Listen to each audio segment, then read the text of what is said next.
la conférence départementale HLM, le Fonds Solidarité Logement, Bordeaux Métropole ou encore le Conseil départemental de la Gironde, des associations et des bailleurs. Toutes ces entités ont en commun un projet social d'insertion au logement. Le projet 30 logements d'abord. En quoi consiste ce projet et comment s'articule-t-il? C'est ce que les acteurs de ce projet vont vous expliquer. Le Fonds de Solidarité Logement de la Gironde et la conférence départementale HLM ont co-construit un programme, une expérimentation qui s'appelle 30 logements d'abord. C'est une expérimentation qui a été mise en place dès 2018. C'est un projet qu'on a mené en interbailleur. C'est l'expérimentation d'une autre façon d'accompagner les personnes. De pouvoir accéder à un logement et à un accompagnement. Accepter l'accompagnement éducatif proposé par les associations. Personnes qui sont en difficulté pour trouver un logement. Simplement de prendre des gens à la rue et de les mettre dans des logements.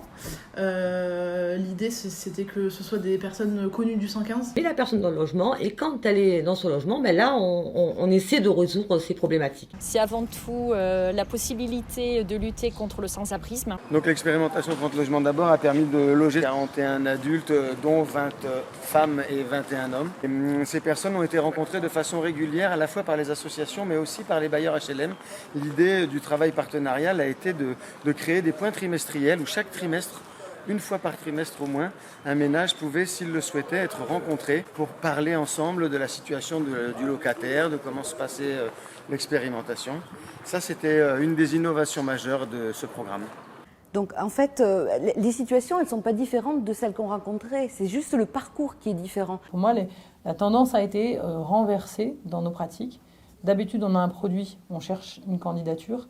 Là, on avait une candidature et on cherchait collectivement un produit. Donc en soi, c'était vraiment cerner au mieux les souhaits.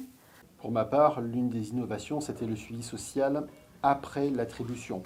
La différence, c'est vraiment la coordination de l'ensemble des partenaires sociaux, institutionnels et bailleurs avec l'URHLM autour de coquilles que nous avions très régulièrement. Pour qu'on avance tous ensemble dans cette opération 30 logements d'abord, il y avait des réunions récurrentes, des comités de pilotage. Et également une équipe avec une convention quadripartite, donc il y avait beaucoup d'interlocuteurs. Mon travail premier, c'est de rentrer en relation avec la personne, donc apprendre à la connaître, qu'elle apprenne aussi à me connaître pour qu'on puisse se faire confiance, pour que cette personne puisse aller au bout de ses objectifs et réaliser ses projets.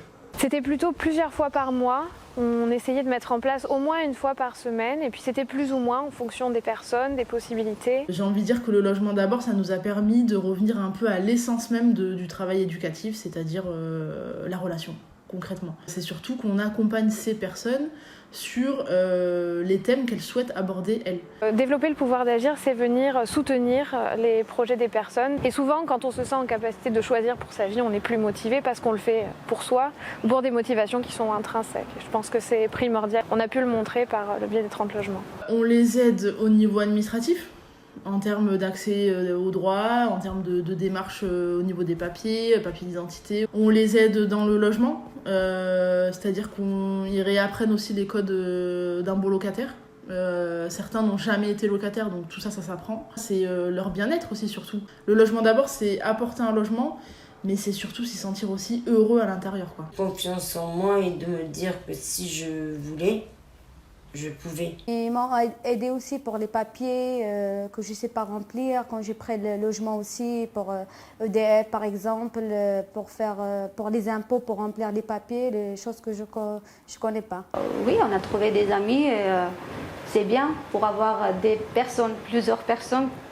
Tu n'es pas toute seule, tu sens que tu n'es pas toute seule. Le FSL, il était pilote de la démarche.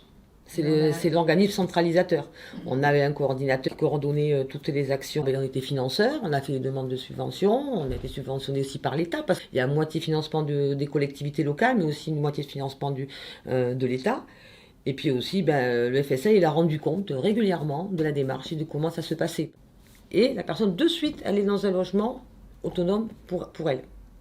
Et c'est ça la grande différence. Plutôt que de passer par un processus un petit peu long, on a fait le pari que peut-être en mettant directement les personnes dans le logement, ça va marcher. Et c'est un petit peu un des points importants qui est ce partenariat bailleur et FSL et association. De cette expérimentation, est-ce qu'on la continue, est-ce qu'on la continue pas, est-ce qu'on la généralise, est-ce qu'on la met dans le droit commun? Ça, c'est une autre histoire et c'est une autre aventure peut-être que le FSL se verra confier.